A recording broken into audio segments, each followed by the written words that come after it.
Hi, good afternoon. Sorry, we started a little bit late. It's okay. Okay, so today I'm going to go over one of the last PowerPoints before I do the final review. I am recording, so if you aren't able to attend, you can um, download and watch the video at a later time. Please let me know if you have any questions about any of the review items before we get started. So I did, oh, let me share my page, sorry. I did already change the date of your final exam when it's available. So you can already access it at 2 o'clock. You'll be able to access it at 2. But you'll just click here on final exam. This is where you're gonna find the final exam study guide. It says here that it's due at on the 6th at 11:59 only because it'll close on the 7th right at midnight. So just try to get it in before then. You do have 2 attempts and you do have 120 minutes to complete the exam. So if in your first attempt you don't do as well, then you can take a second attempt to try to get a better grade. There shouldn't be very many questions. I think maybe like at max, maybe like 30 questions, but it's going to be a mixture of having to solve some of the formulas that we did with like the P&L, mostly looking at like total expense percentage. I know we didn't do percentage, but we did figure out how to get the total expense. But I'll talk about the percentage a little bit more in detail, how to get that. You're probably gonna have to cost out some things, but it won't be like too crazy or too difficult, other than what you've already practiced or used as examples for your assignments. So again, you're going to find all of that in the final exam folder. Again, you can already click on the final exam starting at 2 o'clock. It's going to open today at 2, and then it'll be open until July 7th at midnight. So even though maybe you're there at your computer and it's 11:59 and it says that it's due and it says past due, you still have technically that minute to turn it in at midnight once it turns July 7th. After that, it's probably going to close, so you won't be able to access it. And then I'll start grading them. So again, your final exam study guide is going to be here.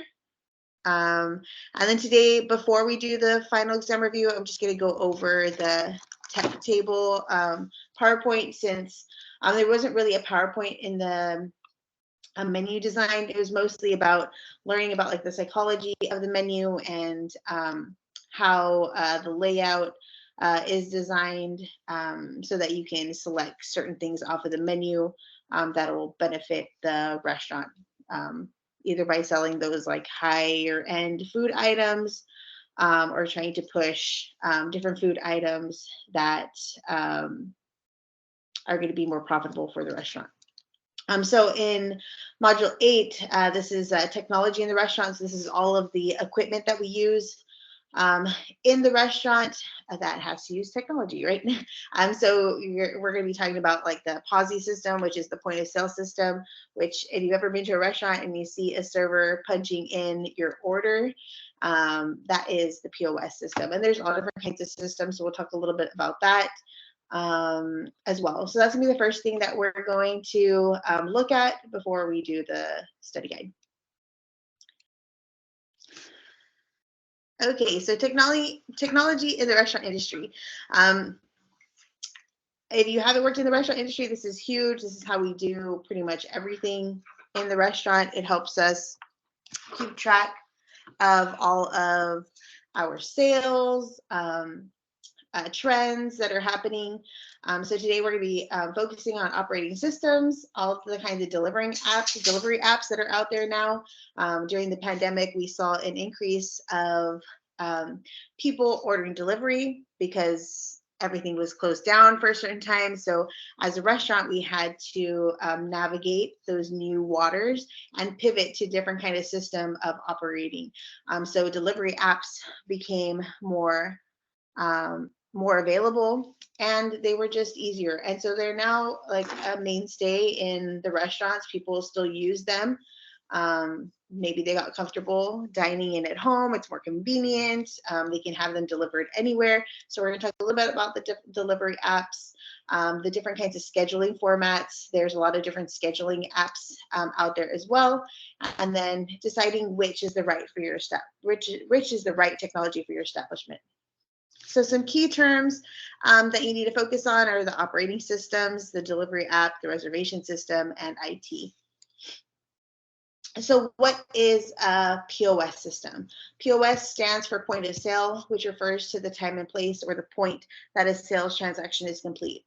A restaurant point of sale system includes the point of sale hardware and hospitality point of sale software that manages a sales transaction, including credit card processing, receipt printing, and more.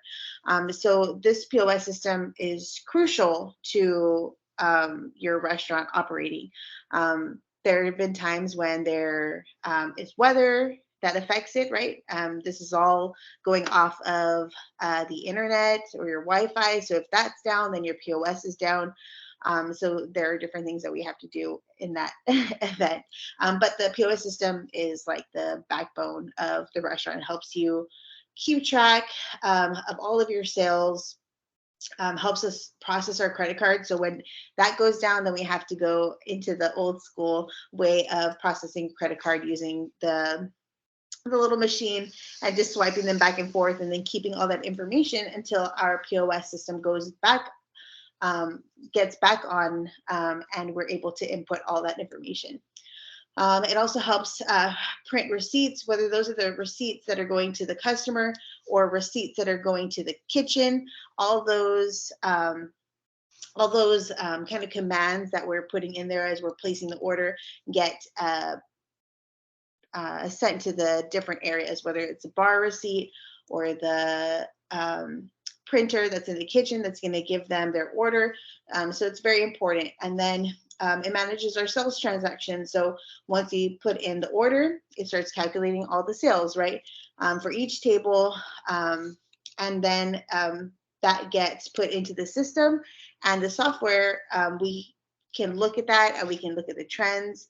We can look at voids that maybe we had to comp off because somebody had a bad experience, or there was a food item. Maybe there was like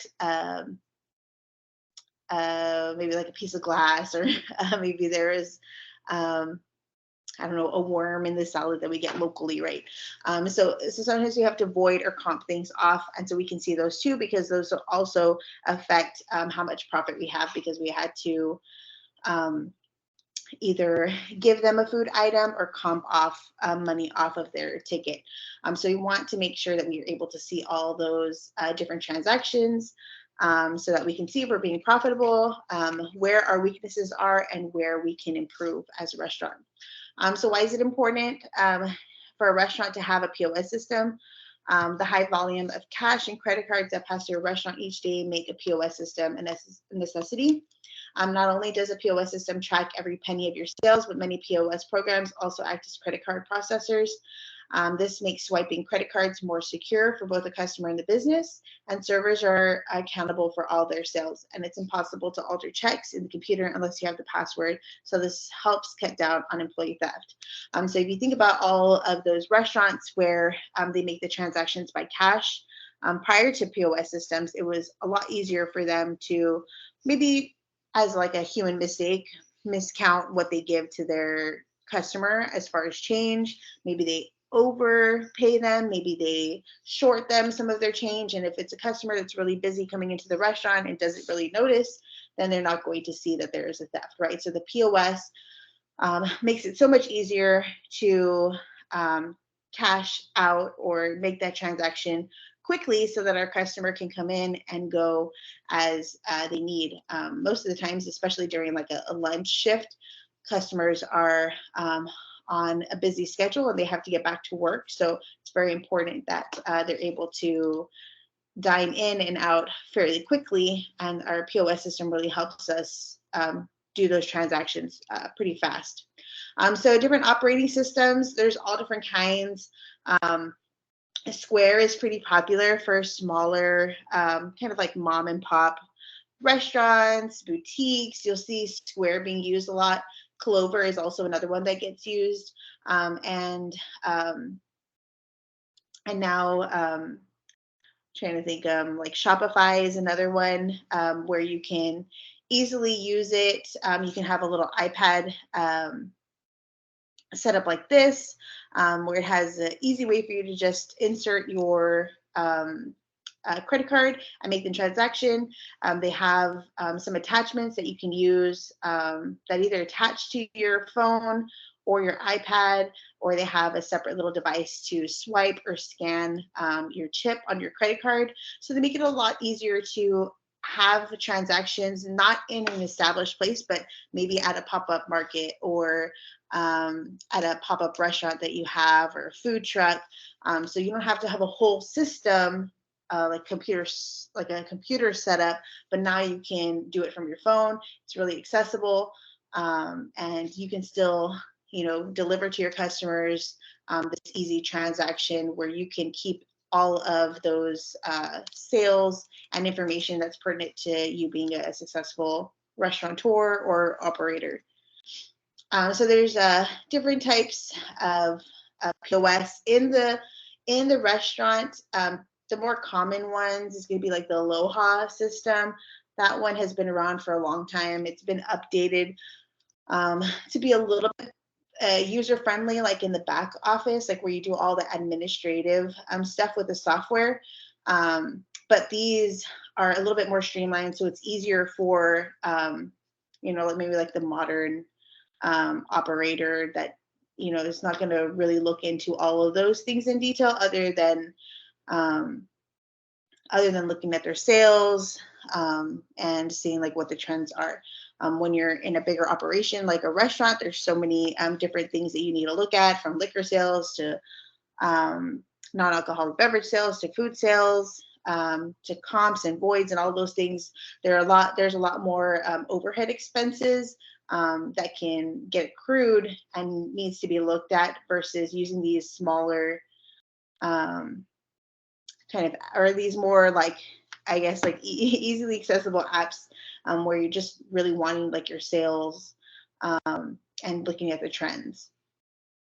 So there's different delivery apps now. So what is a delivery app? A delivery app can be quick and convenient ways to get food delivered straight to your door.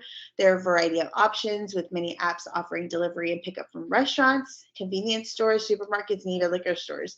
And nowadays, you can even get all of those done at once versus maybe like only one app that does just food delivery, or one app that just does supermarket deliveries, right? Like Instacart does just supermarket deliveries. And I think now they do other places. But now there's some apps like DoorDash that will pick up liquor for you. They'll add the option, besides picking up your food, to stop at the grocery store or convenience store to pick up any other items. So you can minimize any kind of trips that you need to make. And it's just really convenient to get that app, whether you're working from home or you're a family that you're going to make dinner, so you need some help delivering things to you. It's just super convenient to utilize, or even a student that you're studying, you can't leave or you don't want to leave. So extremely convenient. All different kinds of apps for that. Why is it important for a restaurant to have a delivery app? An online ordering and delivery system provides complete sales channel for the restaurant. This means that the restaurant can use it as a tool for generating more profits and organizing the restaurant better. It also allows the restaurant owners to save on labor costs and restaurant space needed to serve such customers. So normally, before these delivery apps, of course, somebody would call in, just like you would like a Pizza Hut, right? You call in, you place your order, and if they have a delivery service, then they would deliver it to you. But most restaurants didn't have that at the time because, again, that's a whole other cost. You have to have a vehicle that has insurance. Otherwise, you're liable if the person crashes, right? Your employee. You have to have an employee who's going to be away from the restaurant that's okay with that, that actually has a pay rate that's comparable to what they're going to make in the restaurant. Otherwise, it doesn't really make sense for a server like to leave and not make the same amount of money. So usually you have to have some sort of set price point for that delivery driver, or pay rate for that delivery driver that makes sense and is feasible for them to still kind of live off of. So a lot of expenses for that, for labor costs beforehand, where we didn't really see a need for it. But after the pandemic, we definitely needed some way to make some sort of revenue because people weren't coming into the restaurant. So a lot of restaurants that were here in the Valley, they started offering curbside. Maybe they didn't use the delivery app at that time, but there were a lot of representatives from different delivery apps coming into the restaurants because they saw that there was a need for it, and trying to help them increase using the delivery apps in the restaurant so that they would see the increase in sales. So they've kept them on. They use things like Grubhub. I'm trying to think of some of the other delivery apps, the DoorDash. They use all of those still to this day. And even some restaurants, for example, like House Buena Bistro or Salt or even Bodega, they ended up getting their own food truck because at the end of the day, those delivery apps also charge a fee, right, to use them. They charge the restaurant, and then of course they charge the guests. So sometimes guests don't want to pay that extra fee to deliver. So restaurants like these, they decided to invest in vehicles and deliver on their own. So now they, minimize having the middleman deliver for them, and then they did that themselves. So that investment into those vehicles allowed them to maybe charge for certain delivery areas, and then give their customers the same kind of experience delivering their food as they would have in their restaurant.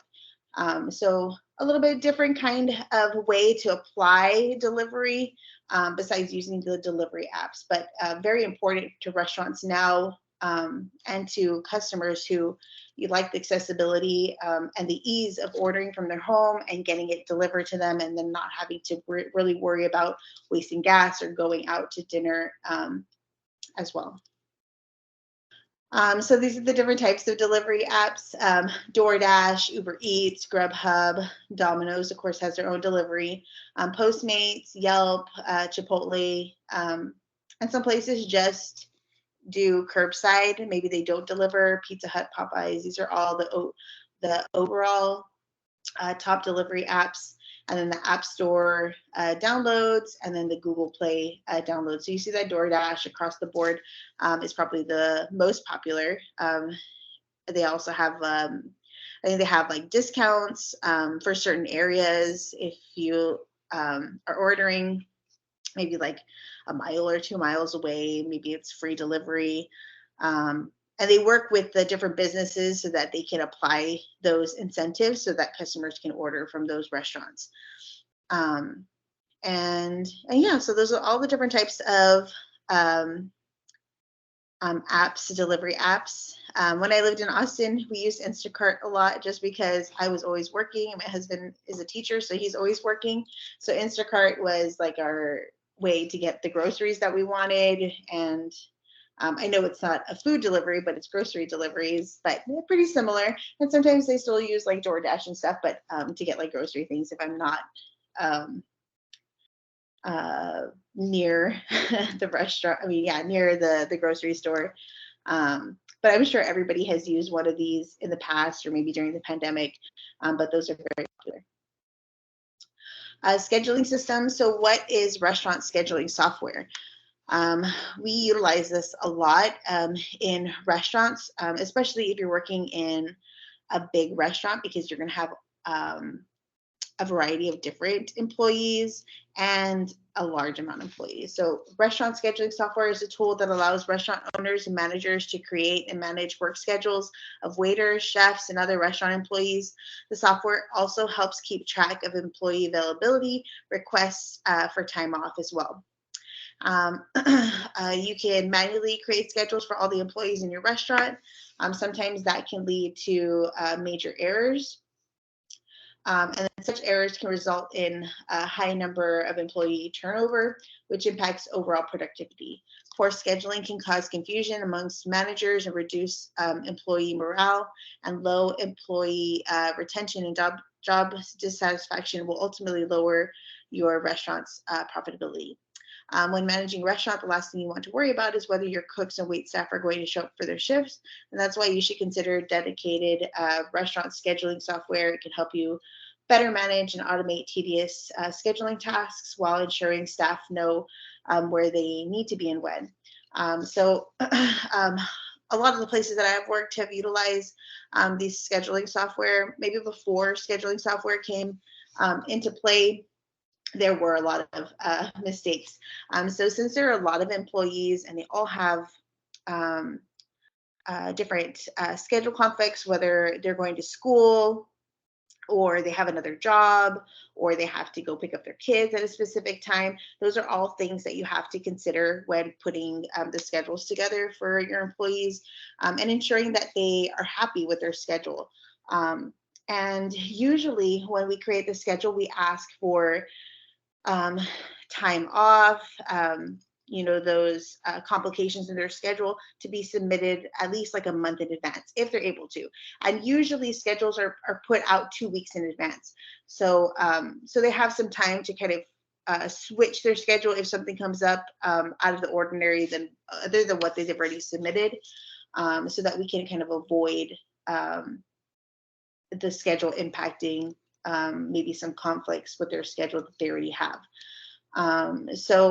These apps allow you to submit all of those kind of conflicts or commitments that they have for each individual person.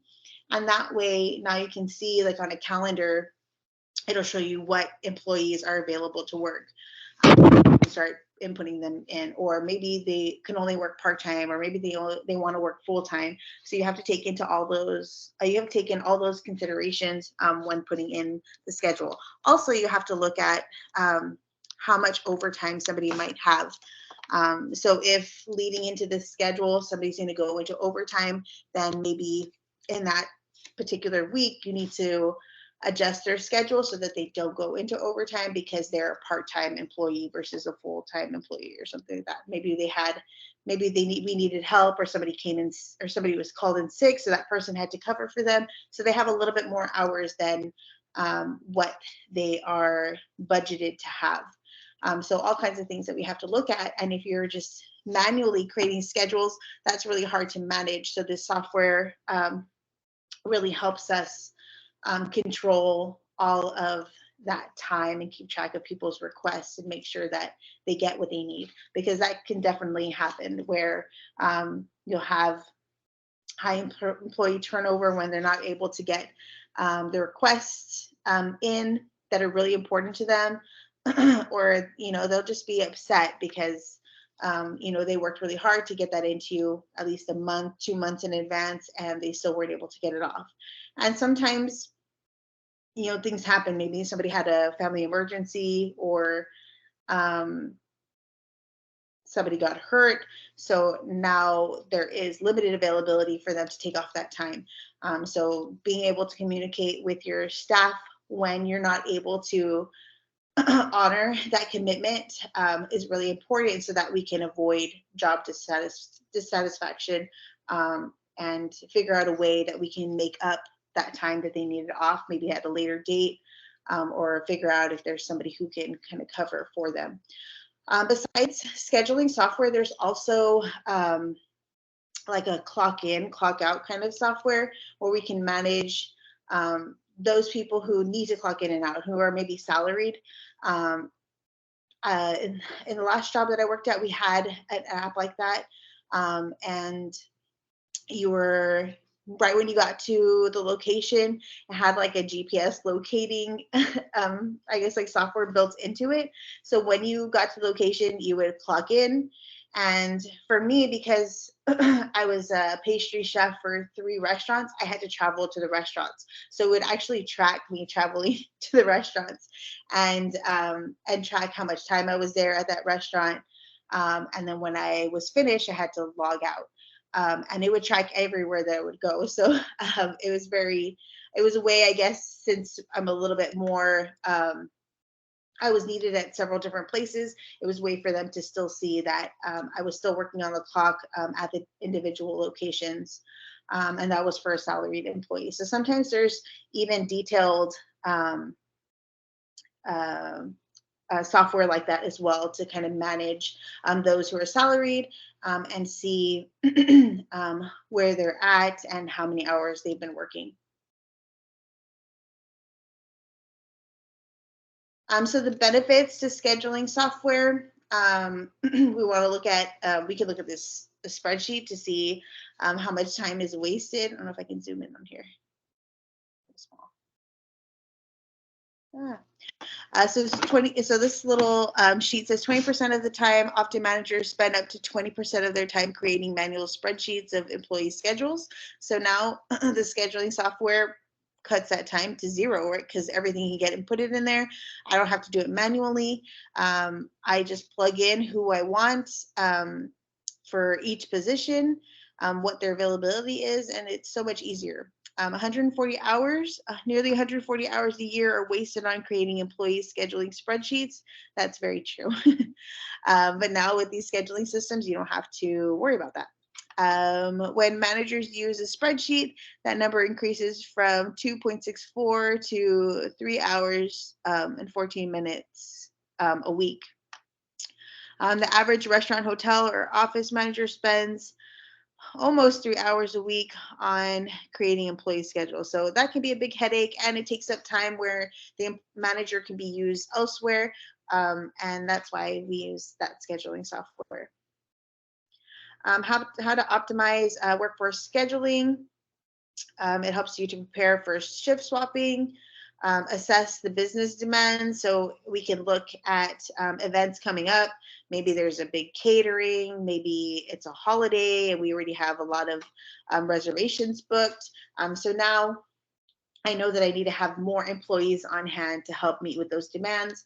Or if it's slower, okay, well, I don't need as many. Maybe this is the time that you can take your vacation time, or maybe this is the time that you can schedule off your for your dentist appointment or your doctor appointment or your surgery, right? And then you're going to assess employee availability, look to see who is available to work, who has some commitments, who has a school schedule, and then you'll establish the schedule, input all that information, put everybody in their place, and then enable access to that schedule. So then you'll release the schedule to your staff, and then they can like here prepare to shift their or swap their shifts if they need to, or if something came up and they didn't realize it was going to affect um, their current schedule, then they need to swap it out with somebody else who is available to work. And usually with those schedules, that shift exchange needs to be approved by the manager because, again, we have to look at, is this person going to go into overtime? Are they going to affect our budget for this specific employee group of employees, whether it's a chef, because we have a budget for chefs, right? We have a budget for the servers, front of the house, back of the house. Is it going to affect our budgets for that? So these are the different types of scheduling software. Hot Schedules is very popular. It's just probably what if you've worked in a restaurant, it's probably what you've used before. Schedulefly and then 7Shifts are other kind of software that's out there. Reservation systems. If you've dined in a restaurant, you probably used a reservation system, especially for maybe like higher end restaurants. Some mom and pop restaurants probably are not using reservation systems. You can probably walk in and dine in, but then also a lot of corporate restaurants like Chili's and Olive Garden use reservation systems too. So what is a reservation system? It's a system that lets customers reserve a table while restaurant tours oversee bookings, cancellations, and no-shows. Reservation software may also offer waitlist tools. visual table management features or allow you to handle digital prepayments. Most restaurant reservation systems work on web browsers and offer mobile applications for guests or management. And however, you can also add a widget to your website to simplify online reservations or allow people to book a table via Meta or your Google business page. So the restaurants that I've all worked at, we've all had reservation systems. They're really great, again, for the customer to be able to just go on there, see if their date and time is available, that you can input your contact information, any specific information regarding your reservation, whether it's a special event like a birthday or an anniversary. Sometimes restaurants will look at those and maybe they'll make a special menu that says happy birthday, or just trying to elevate your dining experience. Or they keep that information, and if you're a regular dining guest, they use that information as a way to learn things about you, the things that you like to eat, the things you like to drink. I know it sounds kind of creepy, but maybe they make a note that this date was their anniversary. So the next time you come in, we can say, hey, Mr. and Mrs. Alanis, we noticed you celebrated your anniversary with us last year. Would you like for us to book your anniversary dinner that's like 2 months away? And they'd be like, oh my gosh, you remembered. That's so amazing. Yes, of course you want to book it, right? So this is a little bit of a way for us to elevate our service to our customers, get to know them a little bit better, and take their experience just to another level. When we can remember the type of wine that they enjoyed, then we can offer that the next time that they come in. Or if we can remember the dessert that we made especially for them for their wedding anniversary, then maybe we can include that the next time they have their anniversary. So a lot of different new ways that we can utilize the reservation systems just to enhance their dining experience, and then help us as a restaurant have like a different commitment and relationship with our guests that maybe we hadn't had before. And the reservation systems just make it really easy for us too on our end, so that we don't overbook our guests. We can, in the reservation system, we can set the number of tables that we want during a certain time period. We can set aside some tables that are just for walk-ins. Those are people just walking in, right, not having a reservation at all. We can move the layout of the tables on the system. So let's say for Valentine's Day, we have a different layout, right? Instead of tables of 4, now we're doing tables of 2, because more than likely on Valentine's Day, we're just going to have couples coming in. So we can change that layout so it helps our host, and it helps us navigate how many people we're going to be having coming in. So again, we don't overbook.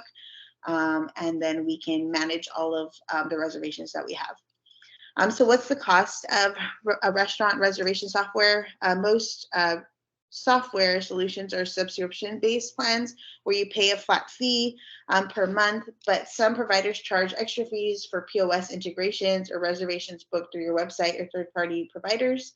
Monthly plans range from free to $899 per month.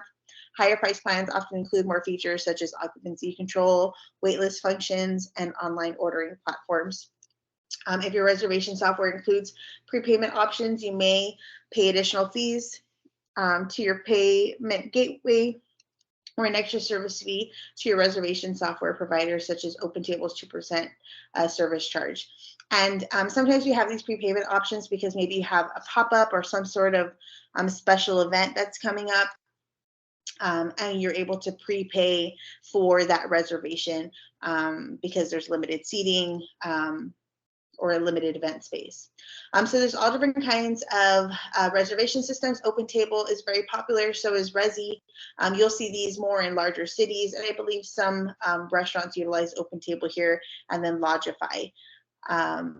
And sometimes websites will utilize like a widget on their website, so that you can just go to the website, check out the menu, and then click on the little reservation tab, and then just fill out your reservation from that one website instead of having to go directly to OpenTable, searching for the restaurant, and then putting in your reservation.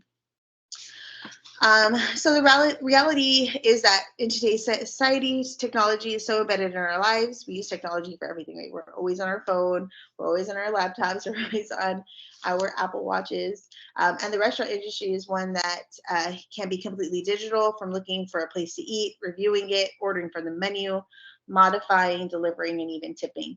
So the question here is, which technology will benefit your establishment and fit your budget?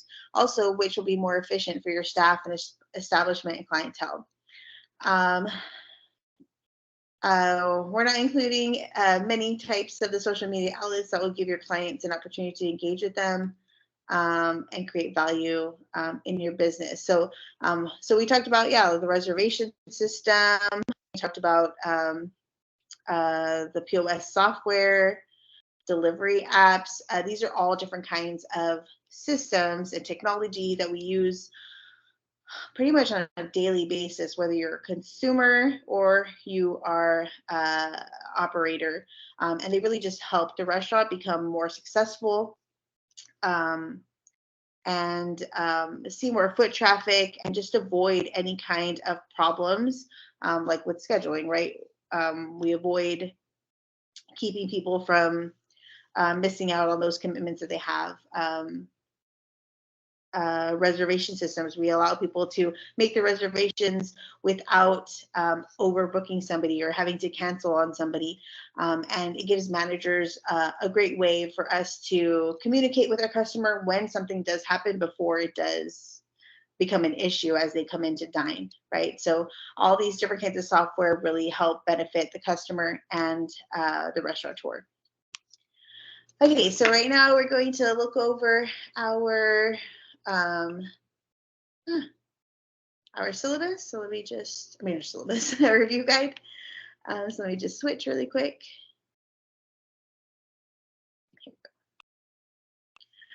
Okay, so these are some things that you really want to focus on. The following topics is a guide as to what topics and themes will be on your final exam.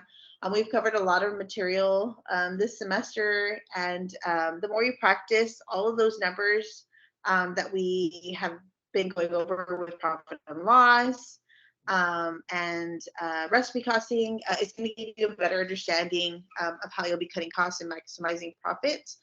So as a reminder, I'm also here for any questions that you guys have if you do decide to open your own business. So some key study terms, these are going to come from all your PowerPoints.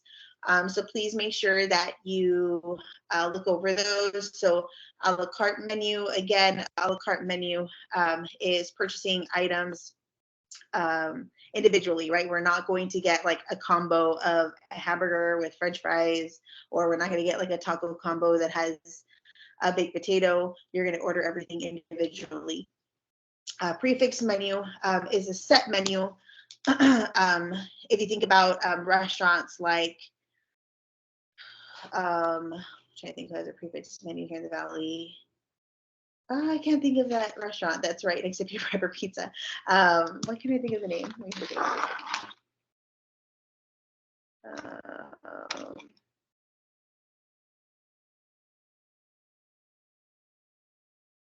I cannot.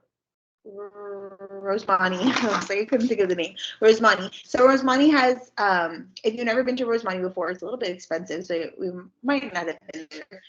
But Rosemani has a prefix menu besides the regular menu. Prefix menu, again, is like a set menu. It can have several courses, like appetizers or hors d'oeuvres.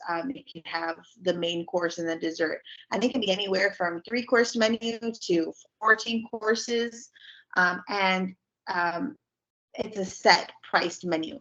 So maybe the 7 courses is going to cost $115 for that prefix menu. Sometimes it'll have wine pairings that you can add to it. And you're going to see a lot of these menus in higher end restaurants in bigger cities because you're really getting to get like this special menu that's curated by the chef. Besides what is on the menu, it's something completely off menu. And you'll see a lot of those menus again at those high-end restaurants. You want to know what a standardized recipe is, why we use it, how we calculate, right? So we did all the recipe costing in our assignment. So you want to know how to calculate the portion cost. You want to know how to calculate your total cost and how to mark up, right? So that's going to be very important to make sure you have an understanding of why we use a standardized recipe and what it looks like. You want to look at the price comparison sheet. So this is when we are ordering from different vendors and we're trying to pick a vendor that's right for us, a purveyor that's right for us. So we look at the different pricing that each purveyor has and we choose one that works for our establishment. You want to remember the key term of purchase order. What does that mean? What are you looking for? Delivery schedules. When do we want to deliver at a restaurant? Are we going to deliver during really busy lunch service? No, probably not. We want to deliver in the morning, right? So that we have time to put away items and so that we have food items to prep that may be needed for dinner service. You want to remember labor costs, how we can control labor costs. What does that mean, right? So labor costs is all the costs that we spend or the expenses that we spend on our labor, whether that's salaried employees, like front of the house or back of the house.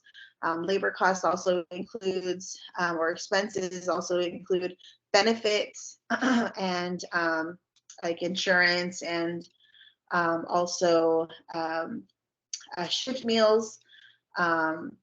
So just make sure you know what all is included in labor cost. Scheduling your crew. We talked a little bit about that as well. Who is in charge of scheduling, how we schedule front of the house and back of the house. We talked about the production sheet. Why do you create a production sheet? We create this so that we can have a system so we know what we're making, we can minimize waste. We set specific par levels so we know how much to make. Again, that's going to give us more consistent product, give us a yield of our product that that's consistent, right? And so we know who is making the product. So if there is ever an issue that arises, we can look back and see, okay, Jeremy made the potato salad. We've had several complaints about the potato salad, or people called in because somebody got sick. Let's go see what happened. Or the butcher broke down X amount of fish and protein. Somebody has called in that they got sick. We can go back and look at the production sheet, see the different logs of when they broke down the fish and cooling it down, and their whole system of making sure that we're following different protocols can get looked at and see who was prepping it and figure out what the issue could have been that's getting people sick. You need to understand what the POS system is, what it does, why we use it. SOPs, standard operating procedures, we talked about that, and then USAR. So just make sure you go through all the PowerPoints and fill these out so you have a better understanding of what these key terms are to study. You definitely want to look at the video for costing the P&L, prepared to cost a standardized recipe. So I went really detailed into the P&L for those 2 days. On the second day, I typed out all of the different formulas as I was going through the example. And then you had an opportunity to work on a P&L for your assignment. So just make sure you look through all those formulas, how to do food costs, how to do beverage costs, how to get the percentages, if you have percentages as your question, how you're going to change them to a dollar amount. If you have a dollar amount as your question, how are you going to change that to a percentage? So I talked a little bit about that as well in the videos. So just make sure you go through those. So you definitely want to know food cost formula, beverage cost formula, prime cost formula, and then you also have that sheet of The formula is available. That's also, I'll go on the Blackboard and show you where you could find those again. You want to know total expense percentage. So the formula is total expense over revenue equals the total expense percentage. Some questions to answer. Also want to look at is why is planning a menu important? Do you think having more options is best for food costs? And here's some answers to that. Planning a menu involves more than just deciding what food and beverage products should be offered. Menus are important because they drive establishments' marketing, operating plans, which are critical to financial success. And menus attract customers, right? The way they look, we want to make sure they're not busy. And the wording that we use is really going to help us target our customers and have them, be excited about the menu. So menu planners must understand their target market, which is the group of people with similar characteristics and similar demands. Menus impact financial success and daily operations, and they help us determine if we have the right amount of equipment, the right space, the pricing, if our portion size is accurate, and most importantly, how we're going to be profitable. And so, do we think that having more options is best for food costs? Yes, I think having more options is best for food costs. You don't want to have a crazy menu, but you want to have more options, right? You want to have chicken available because it's less expensive than maybe a ribeye or a fillet, right? And then there's going to be customers who want maybe a vegetarian option. So if we have options that guests are going to be happy about, then they're going to order more. And if we have more options as far as being able to change out certain cuts of beef, then we're going to be able to manage our food costs as well, because if we have a ribeye, we notice that the prices of ribeyes are going up, then we need to be able to modify our menu to still have a beef option, but that is going to be at a minimal food cost for us so that we don't have to increase the price of that food item, and maybe our guests may be a little bit turned off because the menu item has increased, or they don't like the change to our menus, right? And then you need to know 3 main questions to ask when you're purchasing. You want to look back at that PowerPoint. What should be purchased? What is the best price to pay? And how can steady supply be assured? So we talked a little bit about that in detail. And then what are 2 main technology items you would have in your restaurant? For example, a digital menu, website, social media, Uber Eats. The digital menu is a restaurant menu designed to be used on a mobile device, such as a smartphone and a tablet. We didn't really talk about this, but a lot of restaurants have the digital menus online, so that you're able to easily access them and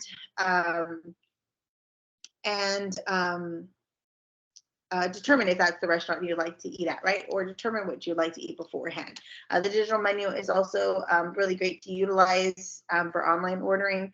Sometimes those ordering apps will have a menu attached to them, or they have, like all the different food items so that you can select what you want.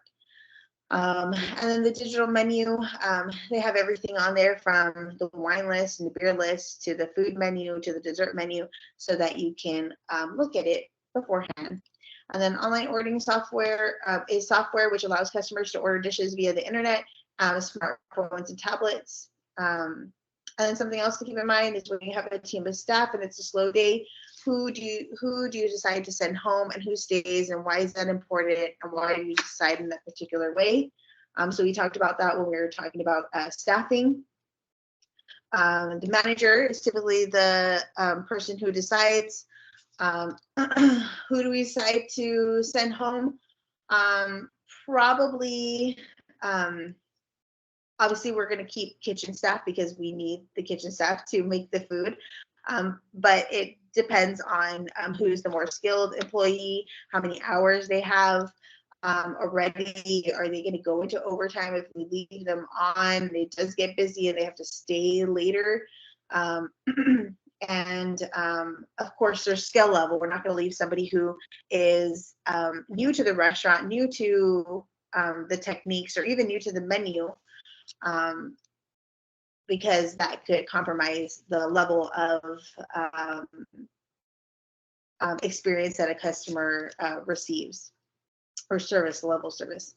And why is it important? Why you decide in that particular way? Because you also need to kind of keep up employee morale. So if you are sending home an employee who is established there, then they may feel a little bit turned away, that you're keeping somebody who has less experience than them. So it's very important the way that you go about deciding who goes home and who stays. Some other key terms that you need to have an understanding of is when operating expenses exceeded sales, the restaurant's experiencing what happens if our expenses are exceeding our sales, right? So we're having to spend more money on ingredients, spend more money on labor, spend more money on any expenses, right? And not getting all those sales in is slower, we're going to lose money instead of make money. So we're not going to be as profitable. So we're going to see a loss. So what type of cost is food cost? So you want to have an understanding of all the different kinds of expenses. So that would be a variable cost. And then rent and insurance are what type of costs? So those would be non-controllable expenses. So take back a look at how we determine all those different categories and what they would be, what type of expense they would be. Where can you control cost the most? That's going to be on your menu items. So if you have a lot of high-end items, those are going to cost you a lot of money. Let's say you don't sell them, then they're going to get wasted, and you're going to have really high food costs on those items too. So your menu items are really important. You have to really think about what you're going to put on the menu so that you have some control over that, because that's how you're really going to profit in the end, is being able to manage those costs and then drive sales so that you get some sort of revenue in the end. The formula for total expense percentage, again, we had it up here. And then I need to finish putting this one, but the name of forecasting, you need to look at like forecasting, the PowerPoint on forecasting and budgets, because there'll be some questions on there again.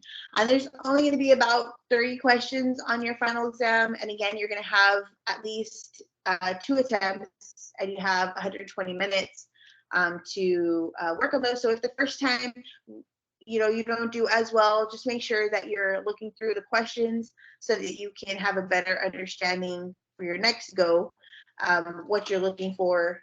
Make sure you fill this out so that you can study for it. Look over the P&L video again, and the costing of the standardized recipe again, and really focus on these different formulas here, because you will have some costing of these formulas on your final exam. And if you have any questions, please feel free to message me. I'm available at all times. I'll try to get back to you as quickly as possible. And any assignments that you do have past due, please try to get them in at the latest between the 5th and the 7th, so that I have time to grade those. I've been grading them as they've been coming in currently. So if you're able to get them in as quickly as possible, then I can get all those grades inputted without you missing any grades or them having to end up a 0. But again, if you have any questions on the final exam, or if you're having issues accessing it, please let me know, and I will troubleshoot that for you. But again, let me just share really quick this page so you know where to find everything. So again, the very first module, we went over the standardized recipe. So you're going to find the PowerPoint there. We went over the menu design, and there were some key terms in there as well for you to use. Purchasing, storing, and receiving we went over this. So there were some questions in your final exam review there. So make sure you're looking at this PowerPoint. Labor costs and wages, this is scheduling 2 was in here. So just make sure you look at these PowerPoints that are within here. We talked about controlling other expenses. So this is where it has all the different expenses kind of paired up, like again, like where's insurance going, like what kind of expenses is insurance, what kind of expenses rent, what kind of expenses having Spotify. So having a better understanding of what that is, because you're going to see some questions on your exam. Costing in P&L, again, that went over all of the different terms, the different calculations, how to calculate that, how to calculate the recipe costing. So these are all the different links to watch those videos so that you feel more confident in yourself in answering those questions. If you haven't submitted your restaurant presentation, it's due today at midnight. But if you're not able to submit it today, I'll still be accepting them tomorrow. So please just try your best to get them in today, just so I can go through those as well. Module 6, we went over this a little bit. It went over nutrition and allergens and what we can do to kind of avoid a customer getting an allergic reaction and how we can accommodate those allergies. Module 7, we really didn't go over this because it was a bunch of it was 2 videos, and it was basically the psychology of how we create our menu and design it, placement of certain food items so that we can get the customer to be engaged with the menu and maybe gravitate to those specific food items. And then today we went over all the technology that's in the restaurants. So again, look through all your PowerPoints, notate any of these items that we listed, and just do your best on your do your best on your exam. Stop sharing. Yeah, just do your best on your exam. Again, you're going to have 2 opportunities to take your test. So if you don't do well on your first one, you still have another chance to do it.